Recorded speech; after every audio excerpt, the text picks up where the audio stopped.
What is up, guys? It's me, Gage Claude Gibson. That's me. Nice to meet you. It's not like we've been in class all year. Oh, we have. Yeah.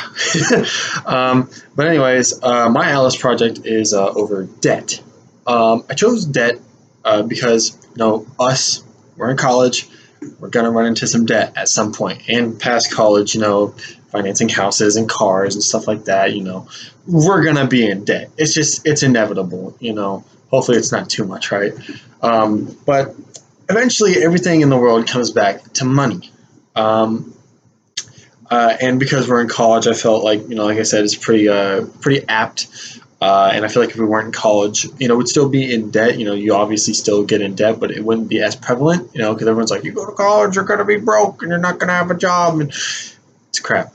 So anyway, something that, so to start off with debt, something that that doesn't really affect my generation, me, people my age, around 19, 18, 20-ish, maybe more 20, but something that didn't really affect us when it happened was the credit crunch in 2007 to 2008.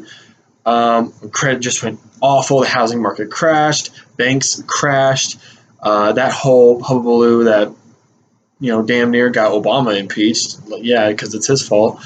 Well, thanks Obama. That meme.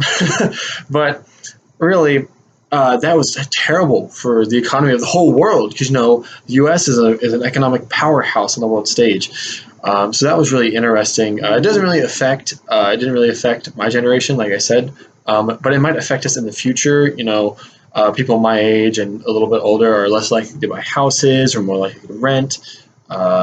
We don't really care as much about our credit scores because we grew up in that. We heard all the bad things about it. So it does affect the world, debt and such. But looking at the book itself, I actually got it pulled up right here. Looking at the book itself, you can see that wrong side.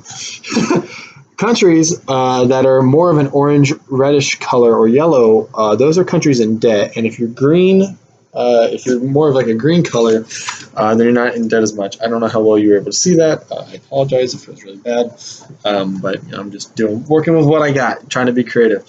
But there's obviously countries that you would expect. The U.S. is in debt, China isn't, that kind of thing. But when looking in the book itself, some things surprised me. Like according to the book, Venezuela actually had a surplus of $1 billion to $100 billion dollars. That's kind of like the range that they use for that. I didn't know how or why. It absolutely confused me. But when I actually started to look into it, they're actually super in debt. The stats from that book are from 2010, 2009-ish. Venezuela is in an awful spot right now. They're dealing with a humanity crisis, debt crisis. Everything is bad. It's just terrible. So trust me, the things that looked weird in this book, I made sure to look up, and they're not as weird anymore because I'm about to tell you more of them. But that really did confuse me. Another thing is Thailand is in debt. Whew. Sorry, it's a little late at night. 8:30 isn't late, but whenever I looked it up, Thailand was in debt in the book, 11 billion to 68 billion, which I didn't expect. They're a large exporter, so I didn't really expect that. You always have things that say made in Thailand. I'm sure if I took off this hoodie, they have materials from Thailand. But whenever I actually looked into it, the debt actually isn't as high, but they're still in debt. In 2007, they were like almost not in debt, but as over time, it's gotten up higher. It's about, I'd say it's probably in between 11 billion and 68 billion right now. It's in that range. Not too bad, but definitely lower than what the book is saying because they're more of a darker color. I feel like they're almost to like the lower tier of debt.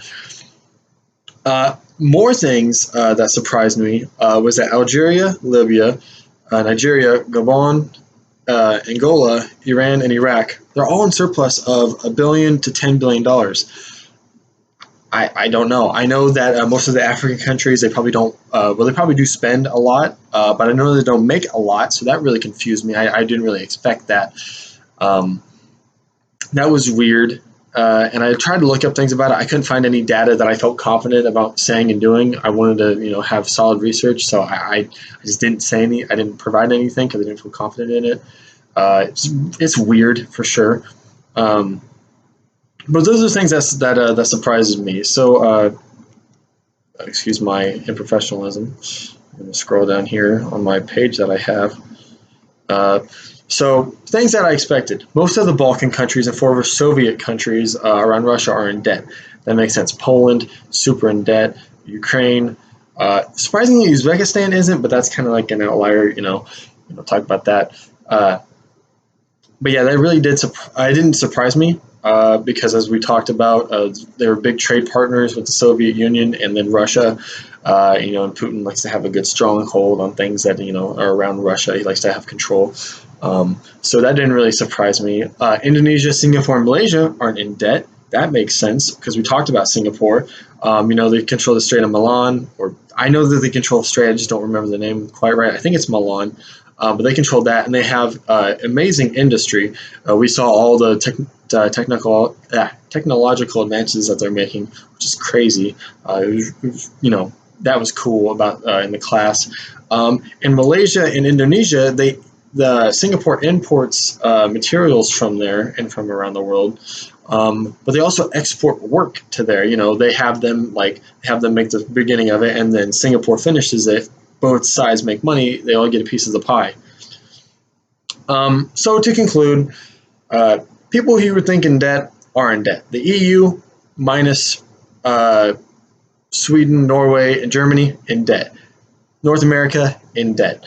There's no data about Cuba, which we kind of know what they're like. We talked about them in class. We don't have to really have data about Cuba to know that they're in debt. Most of the African countries are either in a surplus or a deficit of about 999 million, which is, it's whatever. I mean, there's not much to say about that. We did talk about Africa and, how much they haven't had much luck in history. Lastly, since we watched Australia, great movie. I love that movie. Since we talked about Australia, similar to the U.S., super in debt, which that actually did surprise me. I don't know why I didn't put it in my general surprises looking back on it now, but that really did surprise me. I thought that that maybe Australia and New Zealand, they wouldn't be so much in debt like us, but they are. I think you can probably go into more research about that. I didn't. I'm just making this on the fly. This is my first go of, so. Yeah, I didn't expect that though. That isn't very interesting. But anyway, I hope you guys enjoyed, and have a nice break.